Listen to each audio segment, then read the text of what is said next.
Chris, that running guy, and welcome back to another video. I hope you're doing well, hope your training's going well, and what goals have you got for 2022?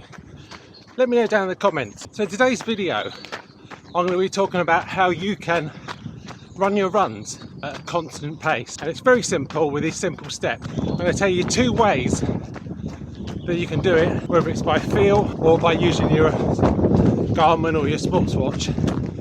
But the reason I come up with this subject, I was on a 10-mile run a few days ago and I happened to post it on one of my socials, and someone contacted me and said, how do you keep your pace so constant? And if you look at the pacing, if I put it in Ks, most of the Ks are the same or within a second of each other, but there are also some ups and downs because of the course. It's a little bit undulating. How do I do that? Well, we're going the first way, which is on your easy run. We know that when you're doing your easy runs, it should be at a conversational pace, or if you're more experienced, then you know what paces you should be running at on your easy runs.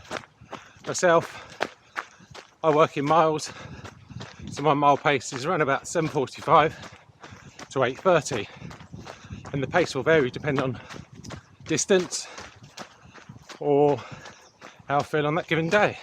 So how do I control that pace? Well, forget the first mile or so, because we all know once you go out running, you have to sort your breathing out, and it's all over the place for the first mile, because on my easy run, I incorporate that as my warm-up, which I'm sure many people do. But the most important thing is to start from the top down. When I mean from the top, I mean your breathing. So breathing is the key to maintaining the rhythm, so you can maintain that pace. We mentioned conversational pace. To achieve that, your breathing has to be 4 in, 4 out. And so you're saying to yourself, well, 4 in, 4 out, at what speed? And that's where your feet come in. So your feet control that. And every time your feet hit the ground, that's 1. So other foot hits the ground, that's 2. And so on, so you get to 4. 1, 2, 3, 4. And that'd be the breathe in. When you've got the counting to 4, you breathe out with 4. So it's almost like a rhythm. So I don't know if you can hear my feet, I'm going to stomp. So 1, 2, 3, 4, 1, 2, 3, 4. And that's my rhythm in and out. So 4 in, 4 out. And you can almost count the rhythm without worrying about your feet after a while, and it becomes natural. And then once you're in that rhythm, just have a glance at your watch, see what sort of pace you're doing, and if that's within your easy pace, or you work out to be your easy pace, then every so often just have a little look. Also, you want to be relaxed, and when I mean relaxed, you want to be dropping your shoulders. So don't have your shoulders all tense, just relax them down so they're obviously at a slight angle, and then you want to concentrate on relaxing your hands as well. Over that paddle. And with your hands, you want to touch your thumb and your big finger. I don't know much of the big finger. The one next to it, because that's not your biggest. The one next to that's the biggest. This one and this one. And you want to just touch them lightly together. And dropping your shoulders and touching them lightly together just keeps you nice and relaxed.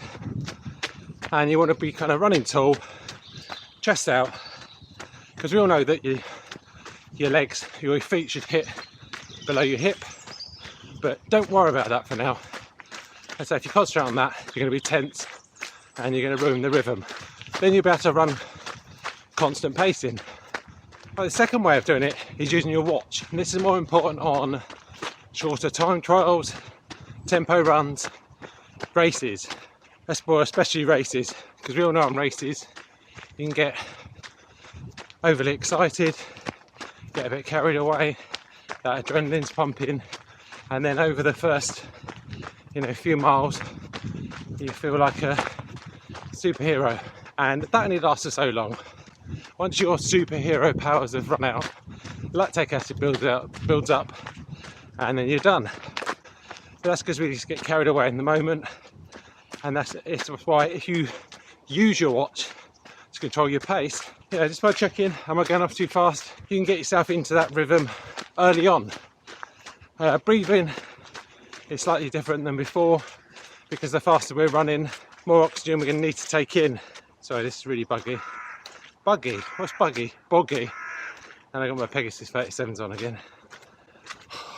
I knew I was going to run here, so I should put trail shoes on, shouldn't I? Anyway, back to this chat.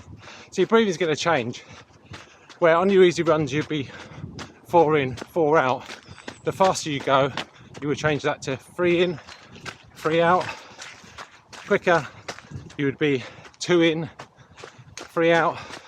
Or if you're going very quick, 1 in, 2 out. And you notice that the outs are longer than the ins.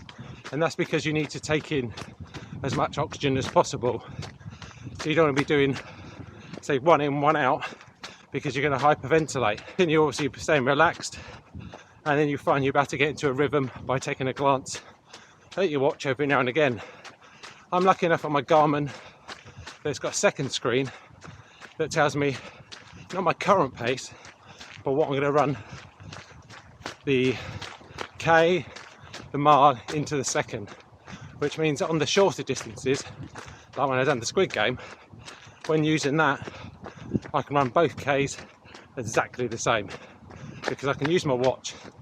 Because the problem is when you're using just the normal current pace, there's so many factors that can change it, whether it be terrain, hills, wind, and it's difficult sometimes to gauge it just on pace, and you might be out by 4 or 5 seconds. So if you have got a Garmin, well, I'm sure other watches do it, there's a second one that does it, as I say, tells you what you're going to run that given distance, that split. When I went out on a 8-mile tempo run the other day, which was a bit of a confidence booster for my half marathon, managed to average 6:40 pace. You can see on my mile splits that I was doing it in twos. The two miles were the same, the next two miles the same, the next two, and so on.